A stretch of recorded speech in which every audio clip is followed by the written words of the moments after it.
ਸਤਨਾਮ ਸ੍ਰੀ ਵਾਹਿਗੁਰੂ ਸਾਹਿਬ ਜੀ। ਸਲੋਕ ਮਹਿਲਾ ਦੂਜਾ। ਨਾਉ ਫਕੀਰੇ ਪਾਤਸ਼ਾਹ, ਮੂਰਖ ਪੰਡਤ ਨਾਉ, ਅੰਧੇ ਕਾ ਨਾਉ ਪਾਰਖੂ, ਇਵੇਂ करे गुआओ। इल्लत का नाव चौधरी, कूड़ी पूरे थाव। नानक गुरमुख जानिए, कल का इह न्याओ।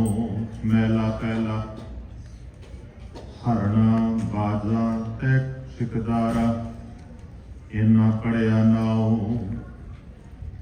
आंधी लगी जात पहायन, अगे नाही थाओ। सो पढ़िया सो पंडित बीना, जिनी कमाना नाओ।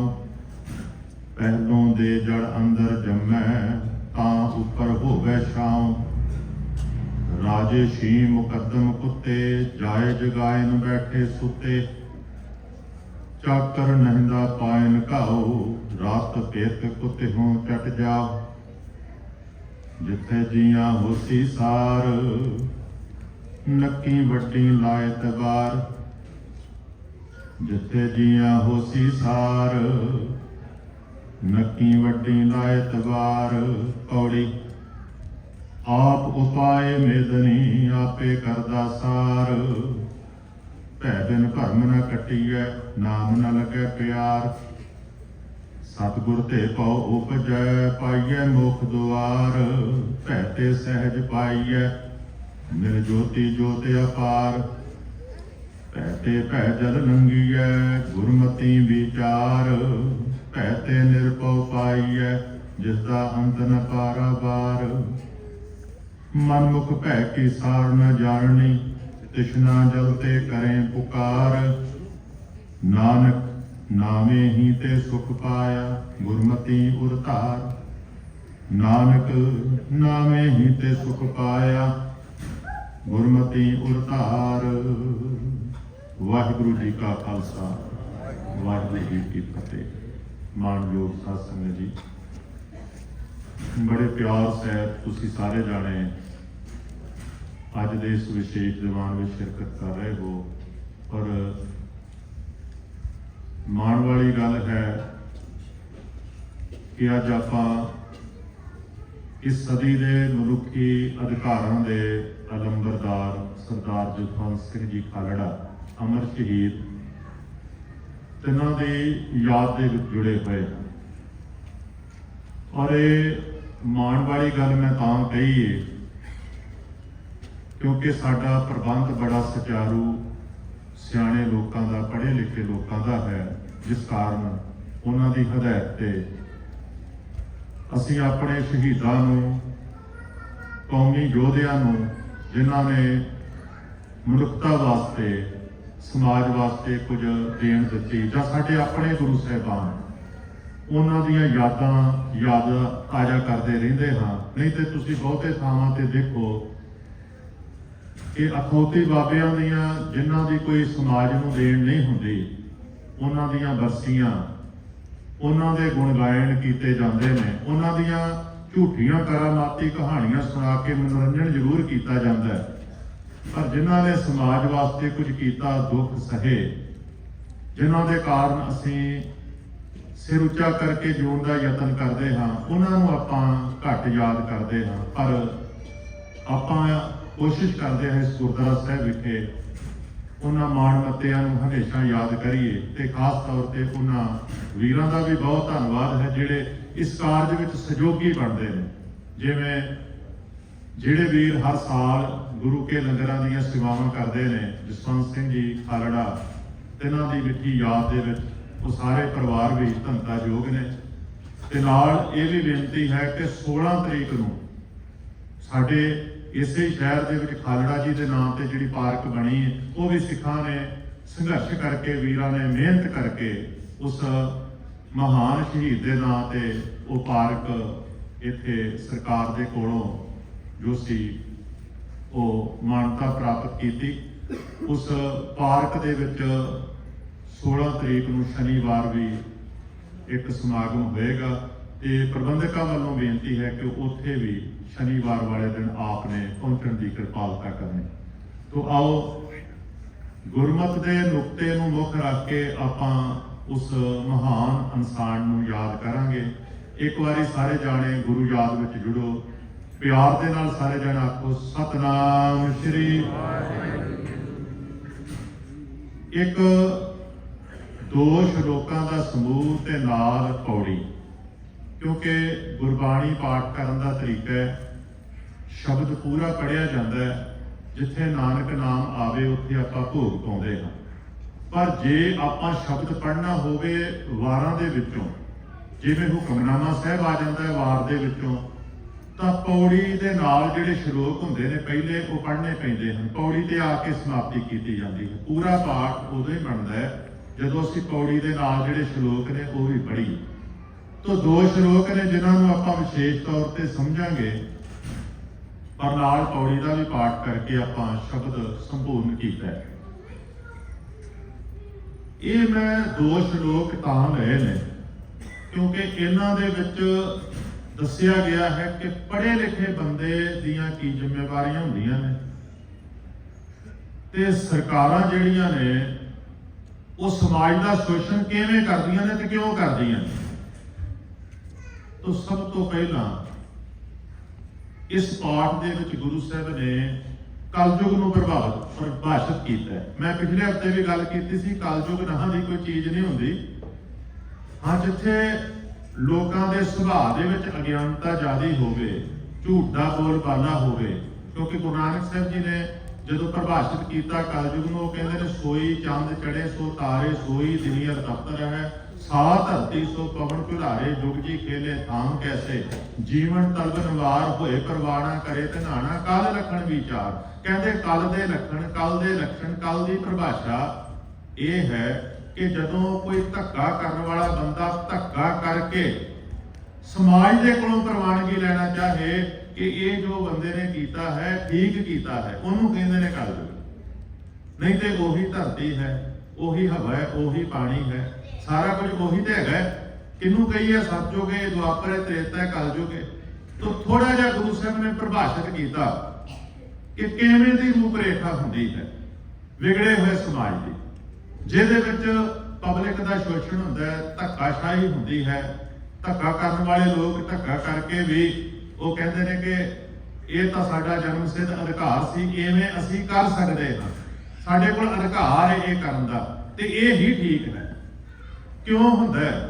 ਮਹਾਰਾਜ ਨੇ ਕੁਝ ਗੱਲਾਂ ਕੀਤੀਆਂ, ਕਹਿੰਦੇ ਨੌ ਫਕੀਰੇ ਪਾਤਸ਼ਾਹ ਮੂਰਖ ਪੰਡਤ ਨੌ।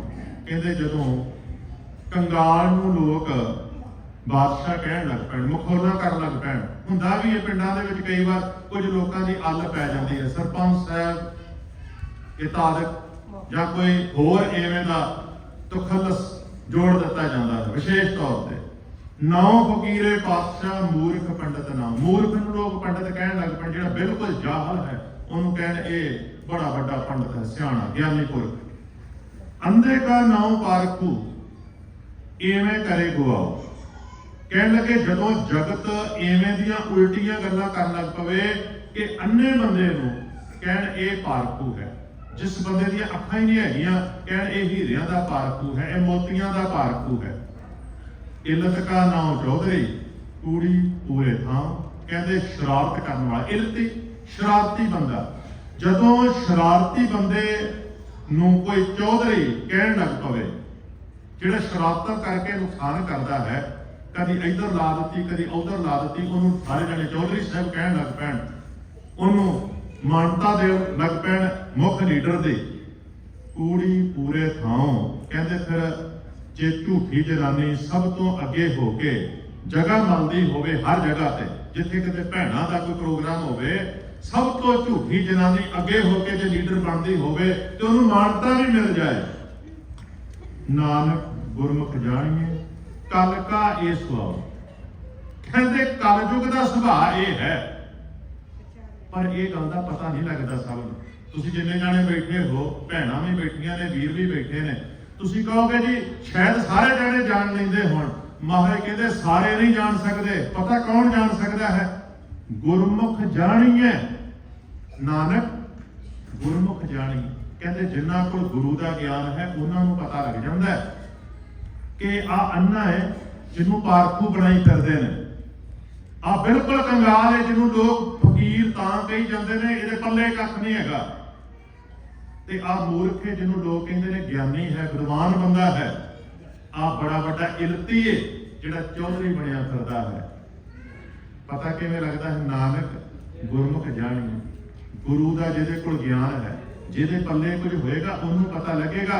ਨਹੀਂ ਤੇ ਲੋਕ ਜਿਹਨੂੰ ਦੁਨੀਆ ਨੇ ਕਹਿ ਦਿੱਤਾ ਚੌਧਰੀ ਸਾਹਿਬ ਨੇ, ਹੱਥ ਜੋੜ ਕੇ ਚੌਧਰੀ ਸਾਹਿਬ ਕਹਿਣ ਲੱਗ ਪਏ। ਜਿਹਦੇ ਬਾਰੇ ਕਹਿ ਦਿੱਤਾ ਪੰਡਤ ਜੀ ਨੇ, ਵਿਦਵਾਨ ਲੋਕ ਨੇ, ਸਾਰੇ ਨੇ ਹੱਥ ਜੋੜ ਲਿਆ, ਆਓ ਜੀ ਮਹਾਰਾਜ ਆਓ ਬੈਠੋ, ਕੋਈ ਗਿਆਨ ਦੀ ਗੱਲ ਸੁਣਾਓ। ਜਿਹਦੇ ਪੱਲੇ ਕੱਖ ਨੇ ਉਹਦੇ ਅੱਗੇ ਹੱਥ ਜੋੜ ਕੇ ਕਹਿਣਗੇ ਲਿਆਓ ਜੀ ਕੋਈ ਗੱਲ ਸੁਣਾਓ, ਕੋਈ ਦੱਸੋ ਸਾਨੂੰ। ਉਹ ਆਪ ਕਨਫਿਊਜ਼ ਹੈ, ਉਹ ਅੱਗੇ ਕਨਫਿਊਜ਼ ਕਰ ਰਿਹਾ, ਪਤਾ ਨਹੀਂ ਲੱਗ ਰਿਹਾ ਬੰਦੇ ਨੂੰ। ਕੱਪੜੇ ਦੇਖ ਕੇ ਕਿਹਾ ਜਾ ਰਿਹਾ ਆ ਸਾਧੂ ਜੀ ਆ ਗਏ, ਮਹਾਰਾਜ ਆ ਗਏ, ਗਿਆਨਵਾਨ ਪੁਰਖ ਆ ਗਏ, ਇਹਦੇ ਕੋਲੋਂ ਕੁਝ ਸਿੱਖਾਂਗੇ। ਪਰ ਮਹਾਰਾਜ ਕਹਿਣਗੇ ਪੱਲੇ ਕੱਖ ਵੀ ਨਹੀਂ, ਆਪਣੇ ਪੱਲੇ ਕੱਖ ਵੀ ਨਹੀਂ। ਇਹ ਤਾਂ ਉਹੀ ਹਾਲ ਹੋ ਗਿਆ ਜਿਵੇਂ ਬਾਬਾ ਕਬੀਰ ਸਿੰਘ ਕਹਿੰਦੇ ਨੇ, ਕਬੀਰ ਅਵਰਾ ਕੋ ਉਪਦੇਸ਼ ਤੇ ਮੁਖ ਮੇ ਪਰ ਹੈ ਰੇਤ, ਰਾਸ ਬਗਾਨੀ ਰਾਖਤੇ ਖਾਇਆ ਘਰ ਕਾ ਖੇਤ। ਦੂਜਿਆਂ ਦੀ ਰਖਵਾਲੀ ਕਰਦੇ ਨੇ, ਆਪਣੇ ਘਰ ਦਾ ਝੁਗਾ ਚੌੜ ਹੋ ਰਿਹਾ ਹੈ, ਪੱਲੇ ਕੱਖ ਨਹੀਂ। ਪਰ ਬਾਹਰੋਂ ਵੇਸ਼ ਭੂਸ਼ਾ ਰੂਪ ਤੇ ਲੋਕਾਂ ਨੇ ਮਾਨਤਾ ਦੇ ਦਿੱਤੀ ਕਿ ਹਾਂ ਜੀ ਇਹ ਚੌਧਰੀ ਸਾਹਿਬ ਨੇ, ਇਹ ਲੀਡਰ ਹੈ, ਆਹ ਭੈਣ ਸਿਆਣੀ ਹੈ, ਇਹਦੇ ਕੋਲੋਂ ਕੁਝ ਸਿੱਖੋ। ਪਤਾ ਨਹੀਂ ਲੱਗ ਰਿਹਾ ਸਮਾਜ ਨੂੰ, ਕਿਉਂਕਿ ਸਮਾਜ ਪੜ੍ਹਿਆ ਲਿਖਿਆ ਨਹੀਂ। ਫਿਰ ਖਿਆਲ ਕਰਿਓ, ਪਹਿਲੇ ਸ਼ਲੋਕ ਵਿੱਚ ਜਿਹੜਾ ਗੁਰੂ ਅੰਗਦ ਸਾਹਿਬ ਜੀ ਨੇ ਉਚਾਰਿਆ, ਉਹਦੇ ਵਿੱਚ ਮਹਾਰਾਜ ਨੇ ਸਿੱਧ ਕੀਤਾ ਕਿ ਸਮਾਜ ਦੇ ਵਿੱਚ ਜਿਹੜੇ ਲੋਕ ਮਾਨਤਾ ਪ੍ਰਾਪਤ ਨੇ, ਜਿਨ੍ਹਾਂ ਅੱਗੇ ਅਸੀਂ ਹੱਥ ਜੋੜ ਕੇ ਖਲੋ ਜਾਂਦੇ ਹਾਂ, ਜਿਨ੍ਹਾਂ ਦੀਆਂ ਗੱਲਾਂ ਨੂੰ ਮੰਨਣ ਲੱਗ ਪੈਂਦੇ ਹਾਂ, ਸਾਨੂੰ ਲੱਗਦਾ ਹੈ ਕਿ ਇਹ ਸਿਆਣੇ ਨੇ, ਇਹ ਵਾਕਈ ਅਸਲੀ ਲੀਡਰ ਨੇ। ਪਰ ਅਸਲੀਅਤ ਦੇ ਵਿੱਚ ਅਸੀਂ ਤਾਂ ਭੁਲੇਖੇ ਵਿੱਚ ਹਾਂ, ਕਿਉਂਕਿ ਸਾਡੇ ਕੋਲ ਗਿਆਨ ਨਹੀਂ, ਪਰ ਅਸੀਂ ਸਮਝੀ ਫਿਰਦੇ ਹਾਂ ਕਿ ਜੋ ਅਸੀਂ ਮੰਨ ਰਹੇ ਹਾਂ ਉਹ ਠੀਕ ਹੈ। ਮਾਧਵੇ ਕਿਆ ਕਹੀਏ ਭਰਮ ਐਸਾ ਜੈਸਾ ਮਾਨੀਏ ਹੋਏ ਨਾ ਤੈਸਾ। ਭੁਲੇਖਾ ਕਹਿੰਦੇ ਇਹਨੂੰ ਨੇ, ਜੋ ਹੋਵੇ ਨਾ, ਪਰ ਅਸੀਂ ਮੰਨੀ ਫਿਰਦੇ ਹੋਈਏ। ਅਗਲਾ ਸ਼ਲੋਕ ਫਿਰ ਗੁਰੂ ਨਾਨਕ ਸਾਹਿਬ ਦਾ, ਗੁਰੂ ਅੰਗਦ ਸਾਹਿਬ ਜੀ ਨੇ ਗੱਲ ਕੀਤੀ, ਫਿਰ ਗੁਰੂ ਨਾਨਕ ਸਾਹਿਬ ਨੇ ਗੱਲ ਕੀਤੀ, ਔਰ ਇਸ ਸ਼ਲੋਕ ਦੇ ਵਿੱਚ ਤੇ ਕਮਾਲ ਹੀ ਕੀਤੀ ਹੋਈ। ਮੂਲਕ ਰੂਪ ਦੇ ਵਿੱਚ ਮੈਂ ਇਸ ਸ਼ਲੋਕ ਦੀ ਗੱਲ ਕਰਨੀ। ਇਸ ਸ਼ਲੋਕ ਦੇ ਵਿੱਚ ਨਾ ਉਹਨਾਂ ਨੇ ਮੁੱਖ ਰੂਪ ਵਿੱਚ ਉਹ ਗੱਲ ਕੀਤੀ। ਪਹਿਲਾਂ ਆਪਾਂ ਉੱਥੋਂ ਸ਼ੁਰੂ ਕਰੀਏ, ਸ਼ਲੋਕ ਦੇ ਅੱਧ ਦੇ ਵਿੱਚੋਂ। ਕਹਿੰਦੇ ਪਹਿਲੋਂ ਦੇ ਜੜ ਅੰਦਰ ਜੰਮੇ, ਉੱਪਰ ਹੋਵੇ ਛਾਂ। ਰੁੱਖ ਦੀ ਗੱਲ ਕੀਤੀ ਉਹਨਾਂ ਨੇ। ਕਹਿੰਦੇ ਬੀਜ ਪਹਿਲਾਂ ਮਿੱਟੀ ਦੇ ਵਿੱਚ, ਮਿੱਟੀ ਹੁੰਦਾ ਹੈ, ਤੇ ਉਹਦੀਆਂ ਜੜਾਂ ਜਿੰਨੀਆਂ ਡੂੰਘੀਆਂ ਜਾਂਦੀਆਂ ਨੇ ਉਨਾ ਹੀ ਉੱਪਰੋਂ ਰੁੱਖ ਫੈਲਦਾ ਹੈ, ਉਨੀ ਵੱਡੀ ਉਹਦੀ ਛਾਂ ਹੁੰਦੀ ਹੈ। ਮੈਂ ਇੱਕ ਦਿਨ ਸੋਚ ਰਿਹਾ ਸਾਂ ਕਿ ਜਦੋਂ ਸਾਡੇ ਇੱਕ ਮਹਾਨ ਕਵੀ ਨੇ ਕਿਹਾ, ਮਾਂ ਜੈਸਾ ਘਣਸ਼ਾਵਾਂ ਬੂਟਾ ਮੈਨੂੰ ਨਜ਼ਰ ਨਾ ਆਵੇ, ਲੈ ਕੇ ਜਿਸ ਤੋਂ ਛਾਂ ਉਧਾਰੀ ਰੱਬ ਨੇ ਸਵਰਗ ਬਣਾਏ। ਤੇ ਮੈਂ ਸੋਚ ਰਿਹਾ ਸਾਂ ਰੁੱਖ ਦੀ ਉਦਾਹਰਨ ਕਿਉਂ ਦਿੱਤੀ। ਫਿਰ ਮੇਰੇ ਦਿਮਾਗ ਦੇ ਵਿੱਚ ਕੁਝ ਵਿਚਾਰ ਆਏ, ਸ਼ਾਇਦ ਕਿਤੋਂ ਪੜ੍ਹੇ ਹੋਣ ਤੇ ਸੁਣੇ ਹੋਣ, ਕਿਤੇ ਬੈਠੇ ਸਨ ਮਨ ਦੇ ਕਿਸੇ ਖੂੰਜੇ ਦੇ ਵਿੱਚ, ਕਿ ਰੁੱਖ ਜਿਹੜਾ ਹੈ ਨਾ ਕਿੰਨੀ ਧੁੱਪ ਸਹਿੰਦਾ, ਕਿੰਨੀਆਂ ਤਿੱਖੀਆਂ ਹਵਾਵਾਂ ਤੇ ਹਨੇਰੀਆਂ, ਕਿੰਨੇ ਮੀਂਹ ਗੜੇ ਸਹਿੰਦਾ ਹੈ, ਤੇ ਥੱਲੇ ਬੈਠੇ ਹੋਇਆਂ ਨੂੰ ਬਚਾ ਕੇ ਰੱਖਦਾ ਹੈ। ਮਾਂ ਦੀ ਛਤਰ ਛਾਇਆ ਇਵੇਂ ਦੀ ਹੁੰਦੀ ਹੈ। ਤੇ ਇੱਥੇ ਵੀ ਰੁੱਖ ਦੀ ਗੱਲ ਕੀਤੀ, ਬਲਕਿ ਬਾਬਾ ਫਰੀਦ ਸਾਹਿਬ ਨੇ ਇੱਕ ਥਾਂ ਤੇ ਜਦੋਂ ਫਕੀਰ ਦੀ ਉਹਨਾਂ ਨੇ ਪਰਿਭਾਸ਼ਾ ਦਿੱਤੀ, ਕਹਿੰਦੇ ਫਰੀਦਾ ਸਾਹਿਬ ਦੀ ਕਰ ਚਾਕਰੀ, ਦਿਲ ਦੀ ਲਾਹ ਭਰਾਂਦ, ਦਰਵੇਸ਼ਾਂ ਨੂੰ ਲੋੜੀਏ ਰੁੱਖਾਂ ਦੀ ਜਰਾਂਦ। ਉਹਨਾਂ ਦੇ ਰੁੱਖ ਦੇ ਨਾਲ ਪਰਿਭਾਸ਼ਾ ਦਿੱਤੀ। ਤੇ ਮੈਂ ਕਈ ਵਾਰ ਕਥਾ ਕਰਦੇ ਆ, ਗੁਰੂ ਗੋਬਿੰਦ ਸਿੰਘ ਮਹਾਰਾਜ ਨੂੰ ਰੁੱਖ ਦੇ ਨਾਲ ਜੋੜ ਕੇ ਗੱਲ ਕੀਤੀ ਕਿ ਜਦੋਂ ਆਪਾਂ ਕਹਿੰਦੇ ਹਾਂ ਬਾਦਸ਼ਾਹ ਦਰਵੇਸ਼ ਗੁਰੂ ਗੋਬਿੰਦ ਸਿੰਘ, ਤੇ ਵਾਕਈ ਹੀ ਰੁੱਖ ਵਰਗਾ ਉਹ ਦਰਵੇਸ਼ ਸੀ, ਜਿਹਨੇ ਆਪਣੇ ਫੁੱਲ ਵੀ ਦੇ ਦਿੱਤੇ, ਪੱਤੇ ਵੀ ਦੇ ਦਿੱਤੇ, ਫਲ ਵੀ ਦੇ ਦਿੱਤੇ, ਟਾਹਣੀਆਂ ਵੀ ਦੇ ਦਿੱਤੀਆਂ, ਮੁੱਖ ਤਣਾ ਵੀ ਦੇ ਦਿੱਤਾ, ਆਪਣਾ ਸਰਬੰਸ ਵਾਰ ਦਿੱਤਾ ਸਾਡੇ ਵਾਸਤੇ। ਉਹ ਵੱਖਰੀ ਗੱਲ ਹੈ, ਪਤਾ ਨਹੀਂ ਸਾਨੂੰ ਯਾਦ ਰਹਿੰਦਾ ਹੈ ਕਿ ਨਹੀਂ, ਪਰ ਸਾਰਾ ਕੁਝ ਸਾਡੀ ਝੋਲੀ ਵਿੱਚ ਪਾ ਕੇ ਕਿਹਾ ਸੀ, ਇਨ ਪੁੱਤਰਨ ਕੇ ਸੀਸ ਪਰ ਵਾਰ ਦੀਏ ਚਾਰ ਚਾਰ ਮੂਏ ਤੋਂ ਕਿਆ ਹੁਆ ਜੀਵਤ ਕਈ ਹਜ਼ਾਰ। ਇੱਥੇ ਜਿਹੜੀ ਰੁੱਖ ਦੀ ਉਦਾਹਰਨ ਦਿੱਤੀ ਹੈ ਨਾ ਗੁਰੂ ਨਾਨਕ ਸਾਹਿਬ ਨੇ, ਕਹਿੰਦੇ ਜਿਹਨੂੰ ਤੁਸੀਂ ਕਹਿੰਦੇ ਹੋ ਪੜ੍ਹਿਆ ਲਿਖਿਆ, ਤੁਸੀਂ ਕਹੋਗੇ ਜੀ ਕਿਤੇ ਵਿਸ਼ਾ ਤਾਂ ਨਹੀਂ ਬਦਲ ਦਿੱਤਾ। ਸਰਦਾਰ ਜਸਵੰਤ ਸਿੰਘ ਖਾਲੜਾ ਪੜ੍ਹਿਆ ਲਿਖਿਆ ਸੀ, ਵਕੀਲ ਸੀ। ਤੇ ਮੈਂ ਇੱਕ ਦਿਨ ਗੱਲ ਕੀਤੀ ਸੀ, ਅਸੀਂ 1947 ਦੀ ਲਕੀਰ ਨੂੰ ਜਿੰਨਾ ਮਰਜ਼ੀ ਪਿੱਟੀ ਜਾਈਏ, ਪਰ ਸਾਨੂੰ ਇੱਕ ਗੱਲ ਜਾਣ ਲੈਣੀ ਚਾਹੀਦੀ ਹੈ ਕਿ ਸਾਡੇ ਲੀਡਰ ਉਦੋਂ ਇੰਨੇ ਹੁਸ਼ਿਆਰ ਤੇ ਚਲਾਕ ਨਹੀਂ ਸਨ। ਦੂਜਿਆਂ ਦੇ ਲੀਡਰ ਵਕਾਲਤਾਂ ਪੜ੍ਹੇ ਸਨ, ਵਿਦੇਸ਼ਾਂ ਵਿੱਚੋਂ ਟੌਪ ਦੇ ਵਕੀਲ ਸਨ। ਹਿੰਦੁਸਤਾਨ ਦੇ ਵਿੱਚ ਪੰਡਤ ਜਵਾਹਰ ਲਾਲ ਨਹਿਰੂ, ਮਹਾਤਮਾ ਗਾਂਧੀ, ਮੁਹੰਮਦ ਅਲੀ ਜਿਨਾਹ, ਇਹ ਤਿੰਨੇ ਦੇ ਤਿੰਨੇ ਉਸ ਸਮੇਂ ਵਿਦੇਸ਼ਾਂ ਦੇ ਪੜ੍ਹੇ ਹੋਏ ਵਕੀਲ ਸਨ, ਕਾਨੂੰਨਦਾਨ ਸਨ ਤੇ ਭਾਰਤ ਦੇ ਵਿੱਚ ਟੌਪ ਦੇ ਵਕੀਲ ਸਨ। ਸਾਡੇ ਕੋਲ ਐਵੇਂ ਦੇ ਲੀਡਰ ਨਹੀਂ ਸਨ। ਇੱਥੇ ਗੱਲ ਕੀਤੀ ਪੜ੍ਹੇ ਲਿਖੇ ਦੀ। ਪੜ੍ਹਿਆ ਲਿਖਿਆ ਹੋਵੇ ਪਰ ਕਿਹੜੀ ਪੜ੍ਹਾਈ? ਅੰਦਰ ਤੱਕ ਪੜ੍ਹਾਈ ਹੋਵੇ। ਮੈਂ ਜਸਵੰਤ ਸਿੰਘ ਖਾਲੜੇ ਦੀ ਗੱਲ ਕਰ ਰਿਹਾ, ਪਰ ਸਹਾਇਤਾ ਤੇ ਆਪਾਂ ਗੁਰਬਾਣੀ ਕੋਲੋਂ ਲੈਣੀ ਹੈ ਨਾ। ਕਹਿਣ ਨੂੰ ਤੇ ਆਪਾਂ ਸਾਰੇ ਜਾਣੇ ਕੌਮ ਪ੍ਰਸਤ ਤੇ ਪਿਆਰ ਕਰਨ ਵਾਲੇ ਹਾਂ, ਸਿੱਖੀ ਨਾਲ ਪੜ੍ਹੇ ਵੀ ਬਹੁਤ ਹਾਂ, ਪਰ ਅਸਲੀ ਪੜ੍ਹਾਈ ਕਿਹੜੀ ਹੁੰਦੀ ਹੈ? ਕਹਿੰਦੇ ਅਸਲੀ ਪੜ੍ਹਾਈ ਹੁੰਦੀ ਹੈ ਜਿਵੇਂ ਰੁੱਖ ਦੀਆਂ ਜਿੰਨੀਆਂ ਜੜ੍ਹਾਂ ਥੱਲੇ ਹੋਣਗੀਆਂ, ਉਹਦੀ ਛਾਂ, ਉਹਦੀ ਛਤੜੀ ਉਨੀ ਹੀ ਵੱਡੀ ਹੋਏਗੀ। ਗੁਰੂ ਨਾਨਕ ਸਾਹਿਬ ਕਹਿ ਰਹੇ ਨੇ, ਕਹਿੰਦੇ ਪਹਿਲੋਂ ਦੇ ਜੜ ਅੰਦਰ ਜੰਮੇ ਤਾਂ ਉੱਪਰ ਹੋਵੇ ਛਾਂ। ਸਭ ਤੋਂ ਪਹਿਲਾਂ ਜਿਹੜੀ ਵਿਦਿਆ ਹੈ ਨਾ, ਉਹ ਦਿਲ ਦੀ ਡੂੰਘਾਈ ਤੱਕ ਹੋਣੀ ਚਾਹੀਦੀ ਹੈ, ਅੰਦਰ ਤੱਕ ਧਸੀ ਤੇ ਵਸੀ ਹੋਣੀ ਚਾਹੀਦੀ ਹੈ।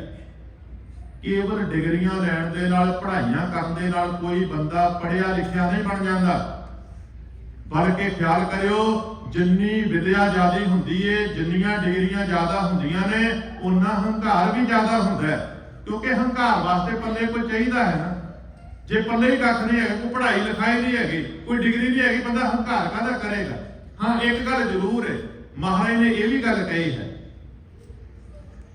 ਕਹਿੰਦੇ ਜੇ ਪੱਲੇ ਹੋਵੇ ਵੀ ਕੱਖ ਨਾ, ਨਾਨਕ ਸੇ ਨਰ ਅਸਲ ਕਰ, ਜੇ ਬਿਨ ਗੁਣ ਗਰਭ ਕਰੰਤ।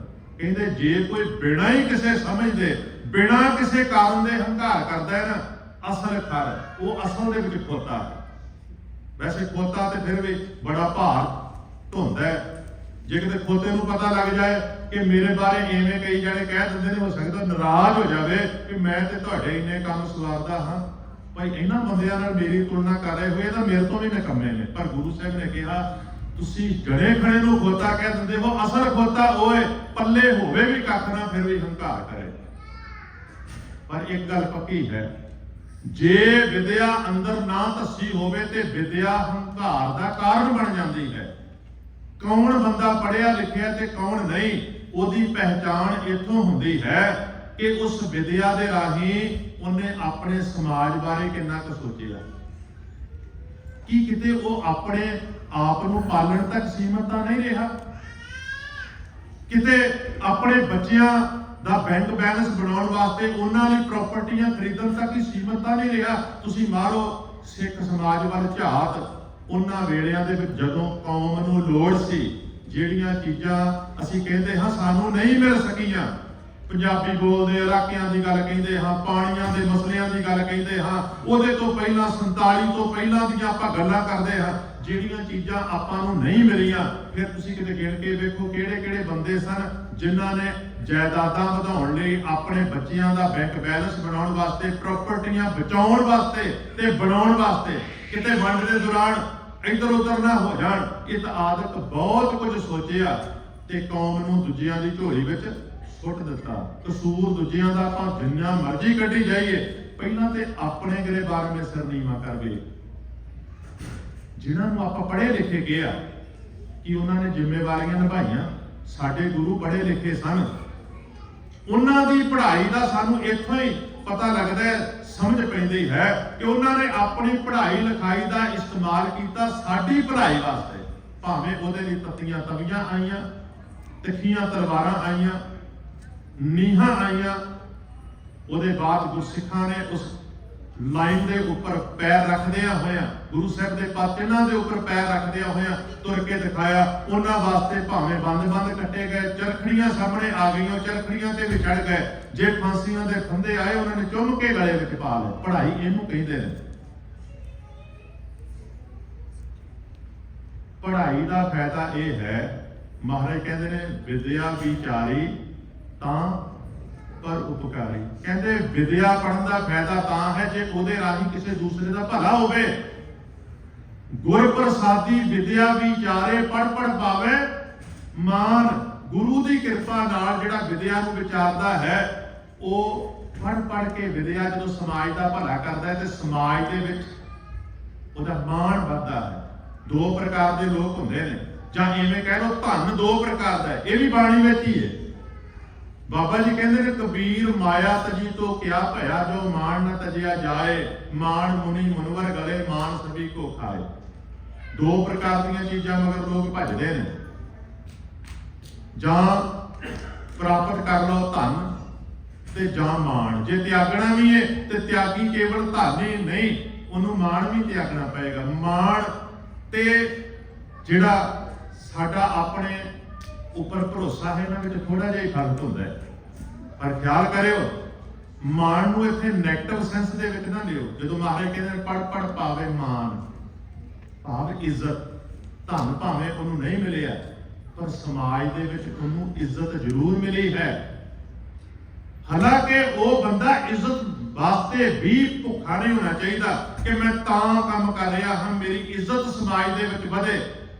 ਉਹਨੇ ਜਦੋਂ ਸੇਵਾ ਕਰਨੀ ਹੈ, ਸਮਾਜ ਦੀ ਭਲਾਈ ਵਾਸਤੇ ਕੁਝ ਕਰਨਾ ਹੈ, ਨਿਸ਼ਕਾਮ ਹੋ ਕੇ ਕਰਨਾ ਹੈ। ਨਿਸ਼ਕਾਮ ਭਾਵਨਾ ਨਾਲ ਕੀਤੇ ਹੋਏ ਕੰਮਾਂ ਦੇ ਵਿੱਚੋਂ ਜੇ ਕਿਤੇ ਸ਼ਹਾਦਤ ਵੀ ਝੋਲੀ ਵਿੱਚ ਪੈ ਜਾਵੇ ਤੇ ਉਹ ਲੋਕ ਹੱਸ ਕੇ ਪ੍ਰਵਾਨ ਕਰ ਲੈਂਦੇ ਨੇ। ਪਰ ਖਿਆਲ ਕਰਿਓ, ਜਦੋਂ ਵਿਦਿਆ ਦਿਲ ਦੀ ਗਹਿਰਾਈ ਤੱਕ ਨਾ ਪਹੁੰਚੀ ਹੋਵੇ ਤੇ ਉਦੋਂ ਬੰਦਾ ਉਸ ਵਿਦਿਆ ਦੇ ਰਾਹੀਂ ਪਤਾ ਕੀ ਕਰਦਾ ਹੈ? ਚਲਾਕੀਆਂ। ਫਿਰ ਉਹ ਆਪਣਾ ਸਰੀਰ ਪਾਲਦਾ ਹੈ। ਸਰੀਰ ਦੂਜਿਆਂ ਵਾਸਤੇ ਨਿਸ਼ਾਵਰ ਕਰਨਾ ਦੂਰ ਦੀ ਗੱਲ ਹੈ, ਸਰੀਰ ਪਾਲਦਾ ਹੈ, ਪਰਿਵਾਰ ਪਾਲਦਾ ਹੈ। ਤੁਸੀਂ ਅੱਜ ਤੱਕ ਵੇਖ ਲਓ, ਆਪਣੇ ਅਖੌਤੀ ਕਹੇ ਜਾਂਦੇ ਪੜ੍ਹੇ ਲਿਖੇ ਲੀਡਰਾਂ ਨੂੰ ਉਹਨਾਂ ਨੇ ਕੀ ਕੀਤਾ? ਪਰਿਵਾਰ ਪਾਲੇ, ਸਰੀਰ ਪਾਲੇ। ਉਹਨਾਂ ਨੇ ਬਹੁਤ ਕੁਝ ਬਣਾਇਆ ਪਰ ਕੌਮ ਵਾਸਤੇ ਕੁਝ ਨਹੀਂ ਕੀਤਾ। ਪਰ ਜਿਨ੍ਹਾਂ ਨੇ ਕੀਤਾ ਉਹਨਾਂ ਨੇ ਉਹ ਹੱਦ ਦਿਖਾ ਦਿੱਤੀ ਕਰਕੇ ਕਿ ਆਹ ਵੀ ਕੀਤਾ ਜਾ ਸਕਦਾ ਹੈ। ਪਰ ਜਿਨ੍ਹਾਂ ਨੇ ਵਿਦਿਆ ਪੜ੍ਹੀ ਚਲਾਕੀਆਂ ਸਿੱਖਣ ਵਾਸਤੇ, ਉਹ ਫਿਰ ਕੀ ਕਿੱਥੇ ਪਹੁੰਚ ਗਏ? ਮਹਾਰਾਜ ਨੇ ਕੁਝ ਉਦਾਹਰਨਾਂ ਦਿੱਤੀਆਂ ਨੇ ਬੜੀਆਂ ਆਨੰਦ ਵਾਲੀਆਂ। ਕਹਿੰਦੇ ਹਰਨਾ ਬਾਜਾਂ ਤੇ ਸਿਕਦਾਰਾਂ ਇਹਨਾਂ ਪੜਿਆ ਨਾ। ਕਹਿੰਦੇ ਤੁਹਾਨੂੰ ਪਤਾ ਹੈ ਸ਼ਿਕਾਰੀ ਨੇ ਕੁਝ ਹਰਨ ਰੱਖੇ ਹੁੰਦੇ ਨੇ ਤੇ ਕੁਝ ਬਾਜ਼ ਰੱਖੇ ਹੁੰਦੇ ਨੇ। ਤੇ ਪਤਾ ਕੀ ਕਹਿੰਦੇ ਨੇ ਜਦੋਂ ਕੋਈ ਆਵੇ ਘਰ ਦੇ ਵਿੱਚ, ਉਹ ਕਹਿੰਦੇ ਨੇ ਆਹ ਜਿਹੜਾ ਹਰਨ ਹੈ ਨਾ, ਇਹ ਪੜਾਇਆ ਹੋਇਆ। ਆ ਤੁਸੀਂ ਦੇਖਦੇ ਨੇ ਕੁੱਤੇ ਤੇ ਹੋਰ ਕਈ ਚੀਜ਼ਾਂ ਉਹ ਟ੍ਰੇਨਿੰਗ ਸੈਂਟਰ ਵਿੱਚ ਭੇਜੇ ਜਾਂਦੇ, ਉਹ ਟ੍ਰੇਨ ਕਰਦੇ ਨੇ। ਇਹ ਟ੍ਰੇਨ ਕੀਤਾ ਹੋਇਆ ਹਰਨ, ਆਹ ਬਾਜ਼ ਟ੍ਰੇਨ ਕੀਤਾ ਹੋਇਆ, ਪੜਿਆ ਹੋਇਆ, ਭਾਵ ਕਿ ਦੂਜਿਆਂ ਦਾ ਟ੍ਰੇਨ ਕੀਤਾ ਹੋਇਆ।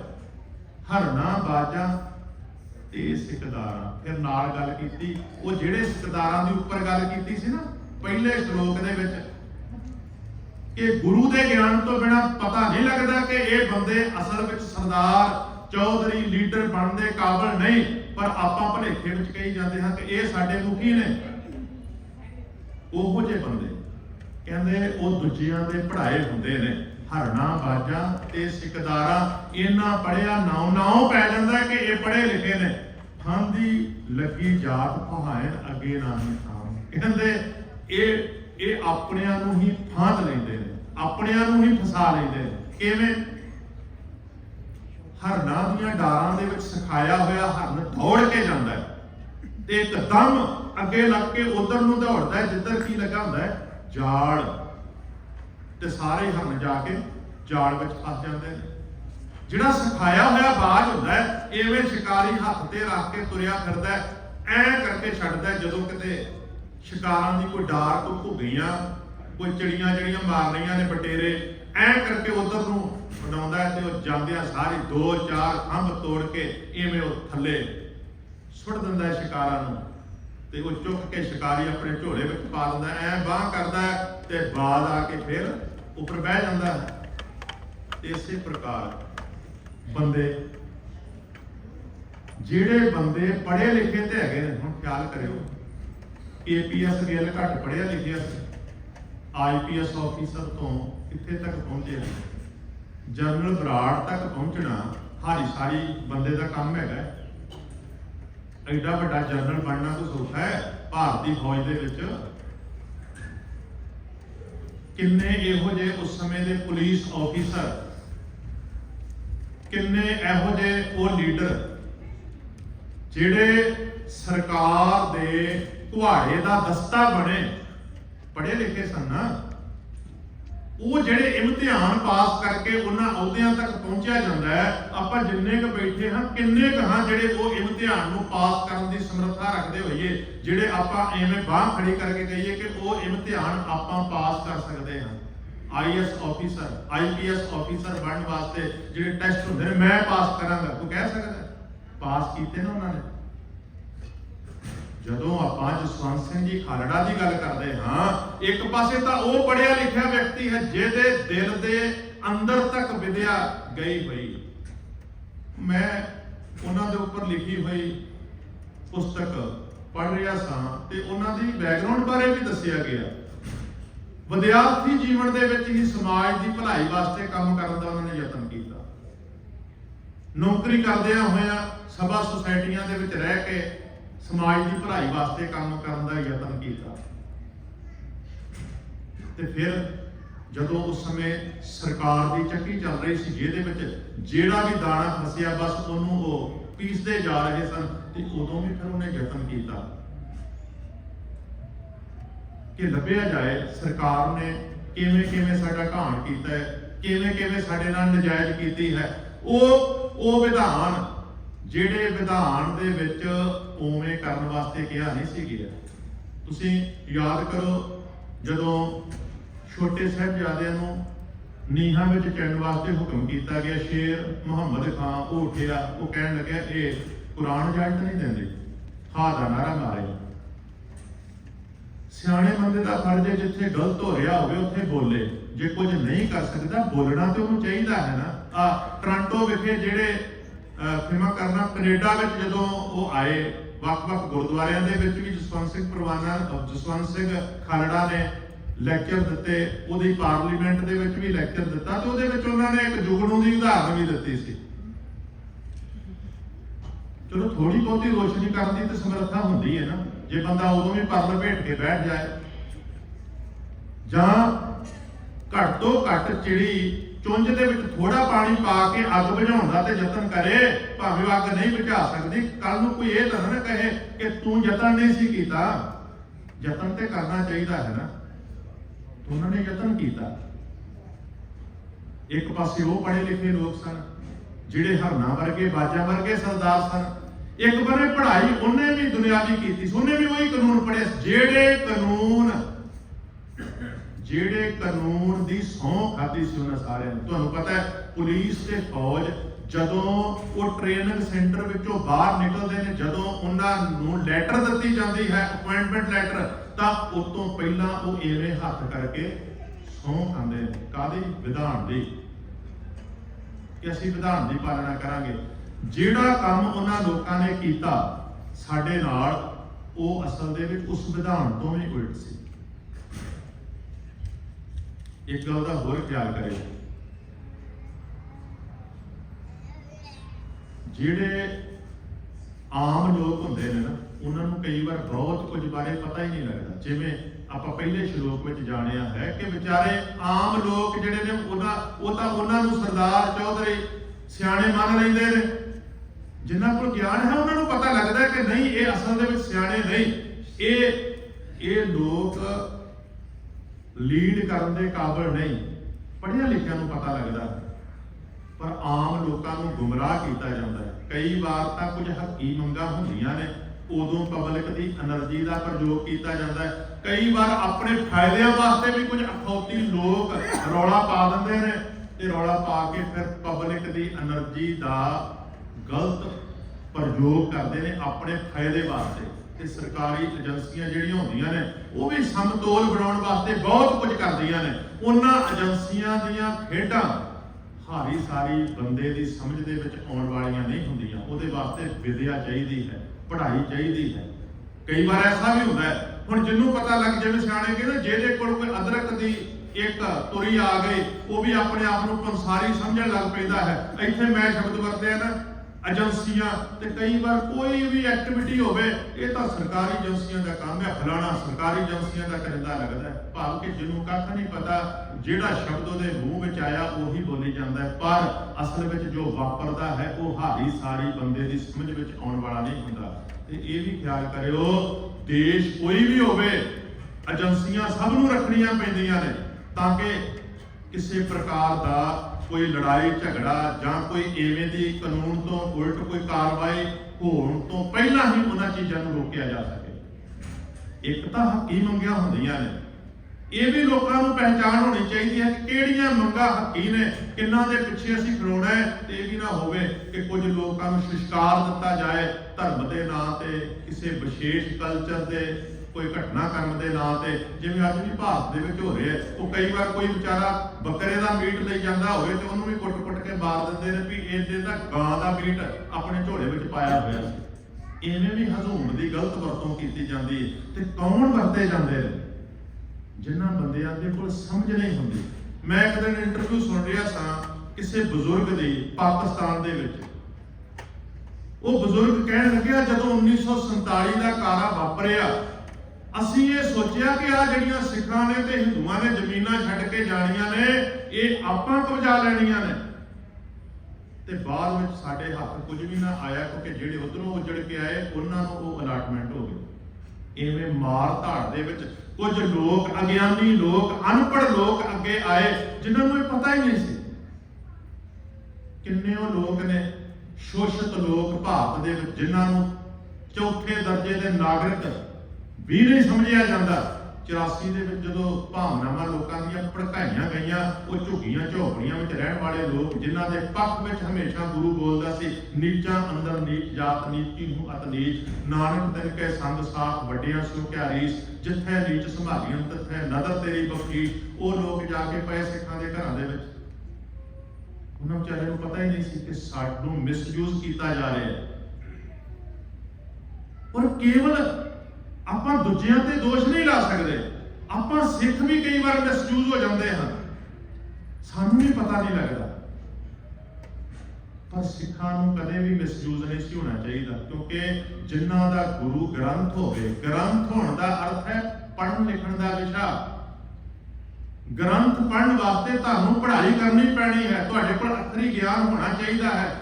ਗ੍ਰੰਥ ਦਾ ਗੁਰੂ ਹੋਣਾ ਹੀ ਦੱਸਦਾ ਹੈ ਕਿ ਇਹ ਕਮਿਊਨਿਟੀ ਜਿਹੜੀ ਹੈ ਪੜ੍ਹੀ ਲਿਖੀ ਹੋਣੀ ਚਾਹੀਦੀ ਹੈ, ਇਹਨਾਂ ਕੋਲ ਦੁਨਿਆਵੀ ਵਿਦਿਆ ਹੋਣੀ ਚਾਹੀਦੀ ਹੈ, ਇਹਨਾਂ ਕੋਲ ਅਧਿਆਤਮਿਕ ਵਿਦਿਆ ਵੀ ਹੋਣੀ ਚਾਹੀਦੀ ਹੈ। ਤੇ ਜਿਹਦੇ ਕੋਲ ਵਿਦਿਆ ਹੋਏਗੀ ਉਹਨੂੰ ਕੋਈ ਧੋਖਾ ਨਹੀਂ ਦੇ ਸਕਦਾ, ਜਿਹਦੇ ਕੋਲ ਵਿਦਿਆ ਨਹੀਂ। ਕਿਉਂਕਿ ਸਿਆਣੇ ਕਹਿੰਦੇ ਨੇ ਵਿਦਿਆ ਮਨੁੱਖ ਦਾ ਤੀਸਰਾ ਨੇਤਰ ਹੁੰਦਾ ਹੈ।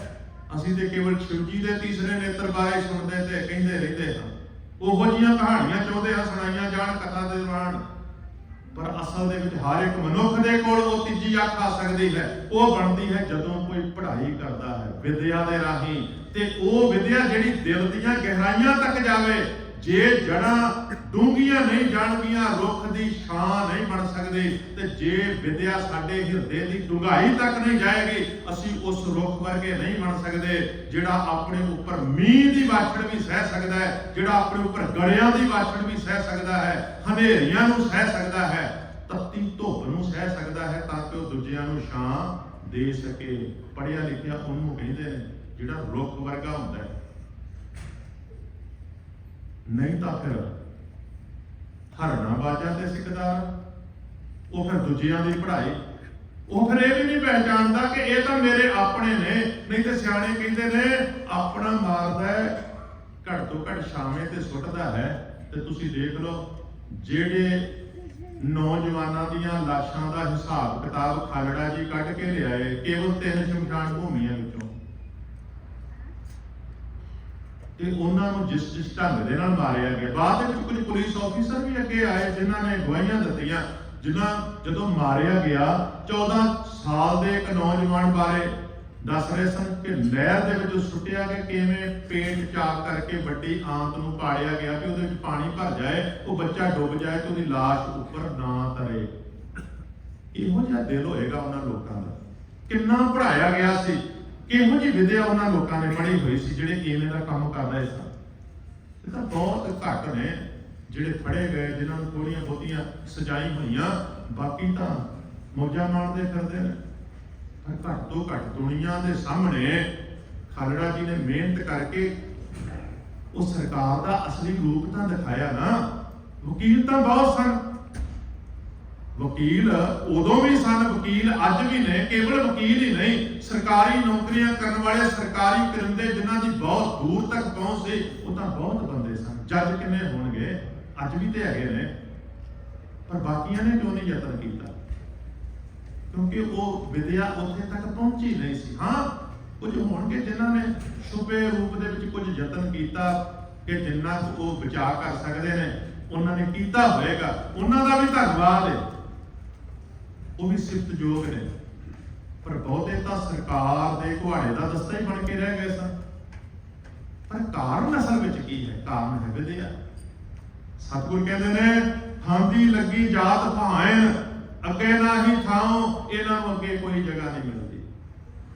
ਇਹਨਾਂ ਦੇ ਭਵਿੱਖ ਨੂੰ ਕਦੇ ਚੰਗਾ ਨਹੀਂ ਕਿਹਾ ਜਾਂਦਾ। ਇਹਨਾਂ ਵਾਸਤੇ ਕੋਈ ਮਾਣ ਮੱਤੀਆਂ ਗੱਲਾਂ ਨਹੀਂ ਕਰੀਆਂ ਜਾਂਦੀਆਂ।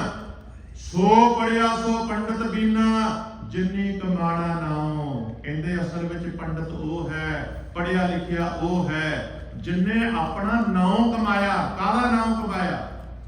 ਪਰਮੇਸ਼ਰ ਦੇ ਸ਼ੁਭ ਗੁਣਾਂ ਨੂੰ ਆਪਣੇ ਜੀਵਨ ਵਿੱਚ ਧਾਰਨ ਕਰਕੇ ਜਦੋਂ ਉਹਨੇ ਜ਼ਿੰਦਗੀ ਜੂਈ ਤੇ ਲੋਕਾਂ ਨੇ ਉਹਨੂੰ ਫਿਰ ਭਲਾ ਭਲਾ ਕਿਹਾ। ਖਾਲੜਾ ਜੀ ਨੂੰ ਮਰਨ ਦੇ ਬਾਅਦ ਵੀ ਆਪਾਂ ਭਲਾ ਕਹਿ ਰਹੇ। ਜਿਹੜਾ ਕੋਈ ਸਮਾਜ ਦੇ ਪੱਖ ਵਿੱਚ ਕੰਮ ਕਰੇਗਾ, ਜੇ ਉਹ ਮਰਦਾ ਨਹੀਂ ਤੇ ਉਹ ਜਿਉਂਦਾ ਹੀ ਸ਼ਹੀਦ ਹੈ, ਤਾਂ ਵੀ ਸਿਫਤਾਂ ਹੁੰਦੀਆਂ ਨੇ। ਤੇ ਜੇ ਕੋਈ ਸੰਸਾਰ ਤੋਂ ਚਲਿਆ ਜਾਂਦਾ ਤਾਂ ਵੀ ਉਹਦੀ ਉੱਚੀ ਸੁੱਚੀ ਕਰਨੀ ਦੇ ਬਾਰੇ ਲੋਕ ਸਿਫਤਾਂ ਕਰਦੇ ਨੇ। ਇਹੋ ਜਿਹੇ ਜਿਹੜੇ ਵੱਡੇ ਲੋਕ ਹੁੰਦੇ ਨੇ ਨਾ, ਜਦੋਂ ਆਪਾਂ ਉਹਨਾਂ ਬਾਰੇ ਗੱਲ ਕਰਦੇ ਹਾਂ, ਇਹ ਸਿੱਖਣ ਵਾਸਤੇ ਕਿ ਕੁਝ ਆਪਾਂ ਵੀ ਕਰ ਸਕੀਏ। ਉਹਨਾਂ ਨੇ ਜੋ ਕਰਨਾ ਸੀ ਉਹ ਕਰ ਗਏ। ਆਸਾ ਕੀ ਵਾਰ ਦੇ ਵਿੱਚ ਮਹਾਰਾਜ ਨੇ ਇਹ ਗੱਲ ਕਹੀ ਹੈ, ਬੀਓ ਬੀਜ ਪੱਤ ਲੈ ਗਏ ਅਬ ਕਿਉਂ ਉਗਵੇ ਤਾਲ। ਕਹਿੰਦੇ ਜਿਨ੍ਹਾਂ ਨੇ ਕੋਈ ਇੱਜ਼ਤ ਦਾ ਬੀਜ ਬੀਜ ਕੇ, ਕੁਝ ਉੱਚੀ ਸੁੱਚੀ ਕਰਨੀ ਦਾ ਬੀਜ ਬੀਜ ਕੇ ਇੱਜ਼ਤ ਲੈ ਕੇ ਉਹ ਤੇ ਚਲੇ ਗਏ, ਪਰ ਹੁਣ ਤੁਸੀਂ ਸੋਚੋ ਕਿਤੇ ਤੁਸੀਂ ਦਾਲ ਤਾਂ ਨਹੀਂ ਬਣ ਗਏ। ਤੁਹਾਨੂੰ ਪੂਰਾ ਬੀਜ ਬਣਨਾ ਪੈਣਾ ਤਾਂ ਤੁਸੀਂ ਉਗ ਪਾਓਗੇ। ਦਾਲ ਕਦੇ ਨਹੀਂ ਉਗਦੀ ਹੁੰਦੀ। ਅਬ ਕਿਉਂ ਉਗਵੇ ਦਾਲ।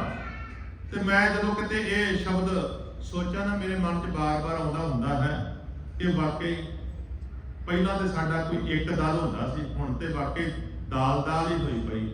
ਤੇ ਫਿਰ ਅਸੀਂ ਭਾਲਦੇ ਹਾਂ ਕਿ ਸਿੱਖਾਂ ਦੇ ਆਹ ਮਸਲੇ ਨੇ ਜਿਹੜੇ ਉਹ ਹੱਲ ਹੋਣੇ ਚਾਹੀਦੇ ਨੇ। ਹੱਲ ਕਿਵੇਂ ਹੋਣਗੇ? ਉਵੇਂ ਦੇ ਲੋਕ ਵੀ ਹੋਣੇ ਚਾਹੀਦੇ ਨੇ ਜਿਹੜੇ ਮਸਲਿਆਂ ਨੂੰ ਹੱਲ ਕਰਾਉਣ ਦੀ ਸਮਰੱਥਾ ਰੱਖਦੇ ਹੋਣ, ਜਿਨ੍ਹਾਂ ਕੋਲ ਉਹ ਵਿਦਿਆ ਹੋਵੇ, ਉਹ ਪੜ੍ਹਾਈ ਹੋਵੇ, ਪੜ੍ਹਾਈ ਦਿਲ ਦੀਆਂ ਗਹਿਰਾਈਆਂ ਤੱਕ ਉਤਰੀ ਹੋਵੇ। ਸੋ ਪੜਿਆ ਸੋ ਪੰਡਤ ਬੀਨਾ ਜਿਨੀ ਕਮਾਣਾ ਨਾਉ। ਪਹਿਲੋਂ ਦੇ ਜੜ ਅੰਦਰ ਜੰਮੈ ਤਾਂ ਉੱਪਰ ਹੋਵੇ ਛਾਉ। ਨਹੀਂ ਤੇ ਰਾਜੇ ਸੀ ਮੁਕੱਦਮ ਕੁੱਤੇ ਜਾਏ ਜਗਾਏ ਨ ਬੈਠੇ ਸੁੱਤੇ। ਉਹ ਭਾਈ ਜਿਹੜੀ ਵਿਵਸਥਾ ਸੀ, ਜਿਹੜੀ ਵਿਵਸਥਾ ਨੇ ਭੈੜਾ ਕੰਮ ਕੀਤਾ, ਜਿਸ ਭੈੜੇ ਕੰਮ ਦੀ ਭੈੜੀ ਰੂਪ ਰੇਖਾ ਨੂੰ ਖਾਲੜਾ ਜੀ ਨੇ ਸਾਹਮਣੇ ਲਿਆਂਦਾ, ਗੁਰੂ ਸਾਹਿਬ ਤੇ ਕਿੰਨੇ ਸਾਲ ਪਹਿਲਾਂ ਦੱਸ ਕੇ ਗਏ ਸਨ ਕਿ ਕਿਉਂ ਵਾਪਰਦਾ ਹੈ ਇਵੇਂ ਦਾ ਭਾਵ। ਆਪਣੇ ਨੂੰ ਕਿਉਂ ਆਪਣੇ ਮਾਰਨ ਲੱਗ ਪੈਂਦੇ ਨੇ। ਮਹਾਰਾਜ ਕਹਿੰਦੇ ਜਿਹੜੇ ਕਾਬਲ ਨਹੀਂ ਹੁੰਦੇ, ਜਦੋਂ ਉਹਨਾਂ ਨੂੰ ਤੁਸੀਂ ਉਹਨਾਂ ਅਹੁਦਿਆਂ ਤੇ ਪਹੁੰਚਾ ਦਿਓ, ਖਿਆਲ ਕਰਿਓ ਸਿਆਣੇ ਕਹਿੰਦੇ ਨੇ ਕੁਰਸੀਆਂ ਵੱਡੀਆਂ ਨਹੀਂ ਹੁੰਦੀਆਂ,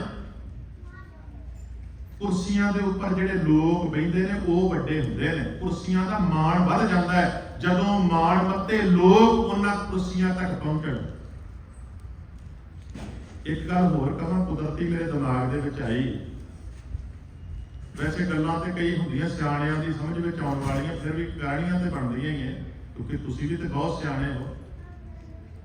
ਅੱਜ ਬੈਠੇ ਭਾਵੇਂ ਆਪਾਂ ਇੱਥੇ ਹਾਂ, ਸਾਨੂੰ ਇੱਥੇ ਦੀਆਂ ਸਮੱਸਿਆਵਾਂ ਜਿਹੜੀਆਂ ਸਾਨੂੰ ਫੇਸ ਕਰਨੀਆਂ ਪੈਣੀਆਂ ਨੇ, ਬਹੁਤੀਆਂ ਗੱਲਾਂ ਤੇ ਸਾਨੂੰ ਉਹਨਾਂ ਬਾਰੇ ਕਰਨੀਆਂ ਚਾਹੀਦੀਆਂ ਨੇ। ਪਰ ਫਿਰ ਵੀ ਸਾਨੂੰ ਆਪਣੇ ਪਿਤਰੀ ਦੇਸ਼ ਬਾਰੇ ਵੀ ਬਹੁਤ ਸੋਚਣਾ ਪੈਂਦਾ। ਪੰਜਾਬ ਬੜਾ ਬੁਰਾ ਹਾਲ ਹੈ ਇਸ ਸਮੇਂ।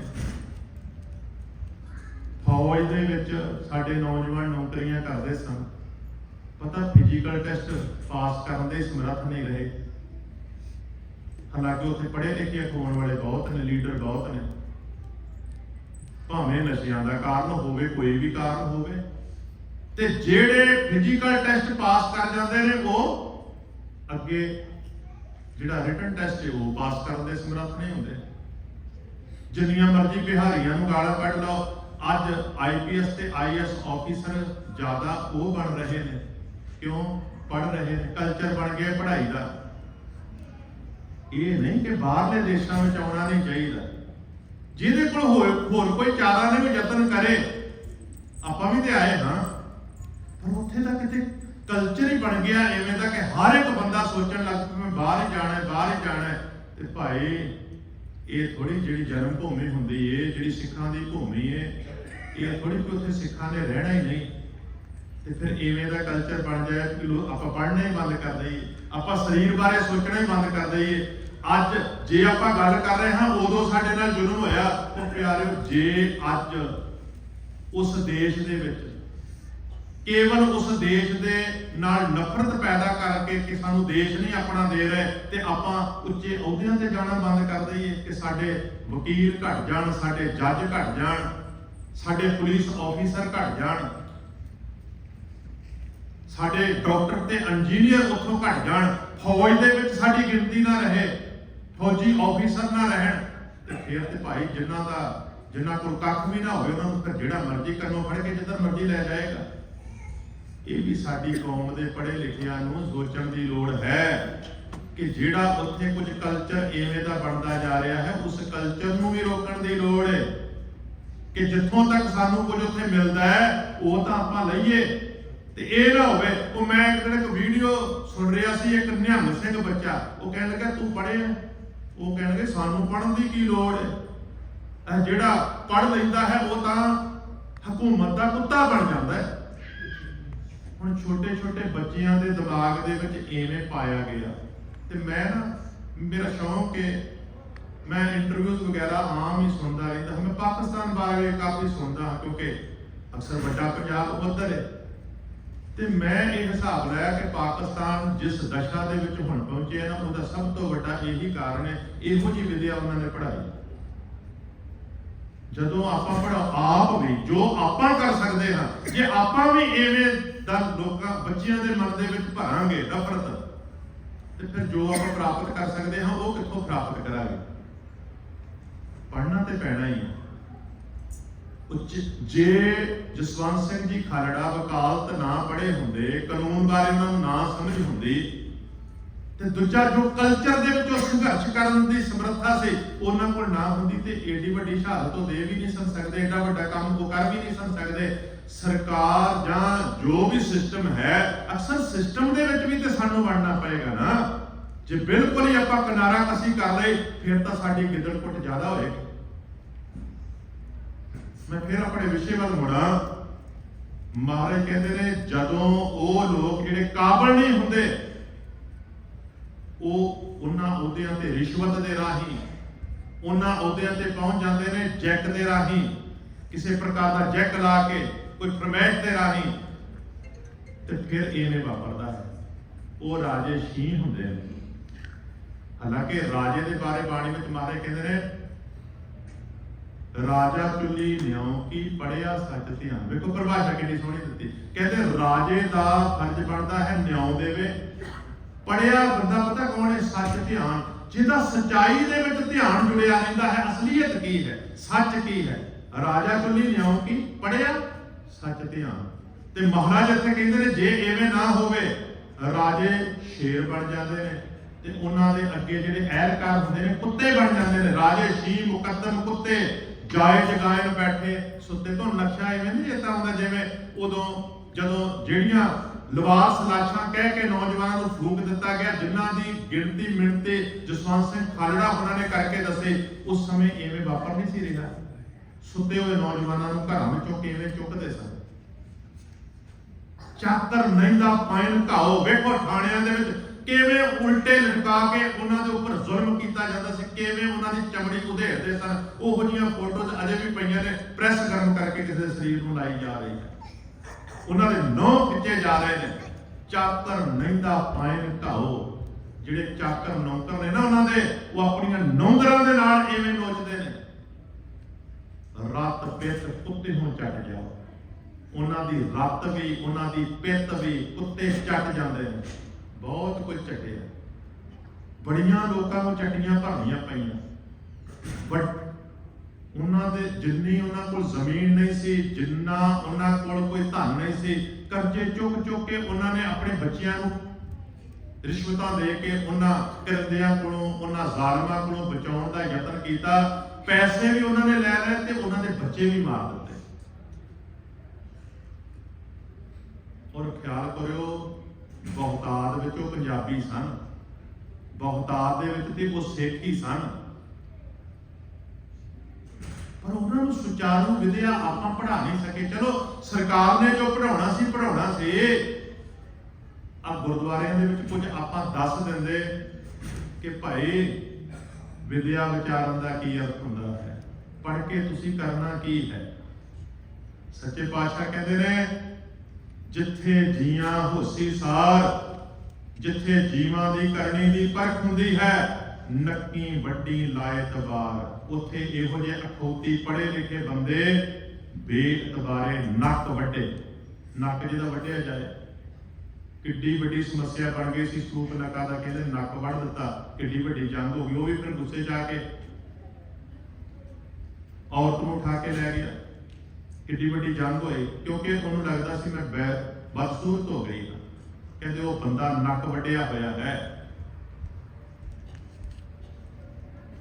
ਉਹ ਮੈਂ ਸੁਣ ਰਿਹਾ ਸੀ ਲੈਕਚਰ, ਇੱਥੇ ਸਮਾਪਤੀ ਕਰਾਂਗਾ। ਉਹ ਜਸਵੰਤ ਸਿੰਘ ਹੁਣਾਂ ਨੇ ਗੱਲ ਕਹੀ ਸੀ ਕਿ ਇਹੋ ਜਿਹੇ ਬੰਦੇ ਆਪਾਂ ਕੋਸ਼ਿਸ਼ ਕਰੀਏ ਕਿ ਇਨਸਾਫ ਮਿਲ ਸਕੇ। ਅੱਗੇ ਤੇ ਹੈ ਹੀ, ਉਹ ਰੱਬ ਨੇ ਤੇ ਇਨਸਾਫ ਕਰਨਾ ਹੀ ਹੈ, ਪਰ ਆਪਾਂ ਯਤਨ ਕਰੀਏ ਕਿ ਕੋਈ ਜਿਨ੍ਹਾਂ ਨੂੰ ਇਨਸਾਫ ਨਹੀਂ ਮਿਲਿਆ ਉਹਨਾਂ ਨੂੰ ਇਨਸਾਫ ਮਿਲ ਸਕੇ। ਕਹਿੰਦੇ ਮੈਂ ਉਹ ਯਤਨ ਕਰ ਰਿਹਾ। ਬਾਕੀ ਮਹਾਰਾਜ ਨੇ ਸ਼ਬਦ ਦੇ ਵੀ ਅਖੀਰ ਦੇ ਵਿੱਚ ਕਿਹਾ, ਜਿੱਥੇ ਜੀਆਂ ਹੋਸੀ ਸਾਰ, ਨੱਕੀ ਵੱਡੀ ਲਾਏ ਤਬਾਰ। ਪਰ ਖਿਆਲ ਕਰਿਓ, ਇਹ ਸਭ ਕਾਸੇ ਦਾ ਕਾਰਨ ਗੁਰੂ ਸਾਹਿਬ ਨੇ ਦੱਸ ਦਿੱਤਾ ਹੈ ਕਿ ਜਦੋਂ ਕੁਝ ਲੋਕ ਜਿਹੜੇ ਆਪਣੇ ਆਪ ਨੂੰ ਅਖੌਤੀ ਤੌਰ ਤੇ ਪੜ੍ਹੇ ਲਿਖੇ ਕਹਿੰਦੇ ਨੇ, ਪਰ ਆਪਾਂ ਵੀ ਸਮਝ ਲੈਂਦੇ ਹਾਂ ਇਹ ਪੜ੍ਹੇ ਲਿਖੇ ਨੇ, ਆਪਾਂ ਉਹਨਾਂ ਨੂੰ ਆਪਣੇ ਉੱਚੇ ਮਹਾਨ ਮੰਨ ਲੈਂਦੇ ਹਾਂ, ਚੌਧਰੀ ਮੰਨ ਲੈਂਦੇ ਹਾਂ, ਉਹਨਾਂ ਦੀ ਸਰਪ੍ਰਸਤੀ ਕਬੂਲ ਕਰ ਲੈਂਦੇ ਹਾਂ। ਜਿਹੜੇ ਸਰਪ੍ਰਸਤ ਹੋਣੇ ਚਾਹੀਦੇ ਹਨ, ਉਹੋ ਜਿਹੇ ਸਿਆਣੇ ਲੋਕ ਸਰਪ੍ਰਸਤ ਜਦੋਂ ਨਹੀਂ ਬਣਦੇ ਤੇ ਫਿਰ ਉਹਨਾਂ ਦੀ ਹੁਕਮਰਾਨੀ ਦੇ ਵਿੱਚ ਇਵੇਂ ਦੇ ਜ਼ੁਲਮ ਹੁੰਦੇ ਨੇ। ਇਹ ਕੇਵਲ ਸਿੱਖਾਂ ਬਾਰੇ ਨਾ ਸੋਚੋ, ਹਰ ਇੱਕ ਕੌਮ ਦੇ ਨਾਲ ਇਵੇਂ ਹੋਏਗਾ, ਕਿਉਂਕਿ ਸਤਿਗੁਰੂ ਜੀ ਦੀ ਬਾਣੀ ਕੇਵਲ ਸਾਡੇ ਵਾਸਤੇ ਨਹੀਂ, ਇਹ ਸਰਬ ਸਾਂਝੀ ਹੈ। ਮਹਾਰਾਜ ਤਾਂ ਬਾਣੀ ਦੇ ਵਿੱਚ ਇਹ ਗੱਲ ਕਹਿੰਦੇ ਹਨ, ਪ੍ਰਥਾਏ ਸਾਖੀ ਮਹਾਂਪੁਰਖ ਬੋਲਦੇ ਸਾਂਝੀ ਸਗਲ ਜਹਾਨ। ਸਾਨੂੰ ਤੇ ਉਪਦੇਸ਼ ਦਿੱਤਾ ਹੈ ਗੁਰੂ ਸਾਹਿਬ ਨੇ, ਸੱਚ ਸੁਣਾਇਆ ਸੀ ਸੱਚ ਕੀ ਵੇਲਾ। ਤੋਂ ਸਾਨੂੰ ਹਮੇਸ਼ਾ ਆਪਣੇ ਗੁਰੂ ਤੋਂ ਪ੍ਰੇਰਨਾ ਲੈ ਕੇ ਜੋ ਗੁਰੂ ਜੀ ਚਾਹੁੰਦੇ ਨੇ ਉਵੇਂ ਦੀ ਜ਼ਿੰਦਗੀ ਬਤੀਤ ਕਰਨੀ ਚਾਹੀਦੀ ਹੈ। ਅੱਜ ਆਪਾਂ ਮਨੁੱਖੀ ਅਧਿਕਾਰਾਂ ਦੇ ਲੰਬਰਦਾਰ ਨੂੰ ਯਾਦ ਕਰ ਰਹੇ ਹਾਂ। ਸਾਰੀ ਦੀ ਸਾਰੀ ਬਾਣੀ ਮਨੁੱਖੀ ਅਧਿਕਾਰਾਂ ਦੀ ਪੈਰਵਾਈ ਕਰਨ ਦਾ ਉਪਦੇਸ਼ ਦਿੰਦੀ ਹੈ। ਸਾਨੂੰ ਤੇ ਸਭ ਨੂੰ ਹੀ ਮਨੁੱਖੀ ਹੱਕਾਂ ਦੇ ਅਲੰਬਰਦਾਰ ਬਣਨਾ ਚਾਹੀਦਾ ਹੈ। ਮਨੁੱਖੀ ਹੱਕਾਂ ਦੀ ਅਲੰਬਰਦਾਰੀ ਕਰਦਿਆਂ ਗੁਰੂ ਅਰਜਨ ਦੇਵ ਜੀ ਤੱਤੀ ਤਵੀ ਤੇ ਬੈਠੇ, ਗੁਰੂ ਤੇਗ ਬਹਾਦਰ ਸਾਹਿਬ ਜੀ ਦਾ ਚਾਂਦਨੀ ਚੌਕ ਵਿੱਚ ਸੀਸ ਉਤਰਿਆ, ਸਾਹਿਬਜ਼ਾਦੇ ਨੀਹਾਂ ਵਿੱਚ ਚੜੇ ਗਏ, ਚਮਕੌਰ ਦੀ ਗੜੀ ਦੇ ਬਾਹਰ ਟੋਟੇ ਟੋਟੇ ਹੋ ਕੇ ਉਹ ਸ਼ਹੀਦ ਹੋਏ, ਤੇ ਫਿਰ ਸਾਡੇ ਬਜ਼ੁਰਗਾਂ ਨੇ ਸ਼ਹੀਦਾਂ ਦੀਆਂ ਕਤਾਰਾਂ ਬੰਨ੍ਹ ਦਿੱਤੀਆਂ। ਉਸੇ ਕਤਾਰ ਦੇ ਵਿੱਚ ਖੜੋਤੇ ਹੋਏ ਸਾਨੂੰ ਨਜ਼ਰ ਆਉਂਦੇ ਨੇ ਸਰਦਾਰ ਜਸਵੰਤ ਸਿੰਘ ਜੀ ਖਾਲੜਾ। ਭੁਈਆਂ ਤੋਂ ਚੁੱਕਾਂ ਦੀ ਖਿਮਾ। ਵਾਹਿਗੁਰੂ ਜੀ ਕਾ ਖਾਲਸਾ, ਵਾਹਿਗੁਰੂ।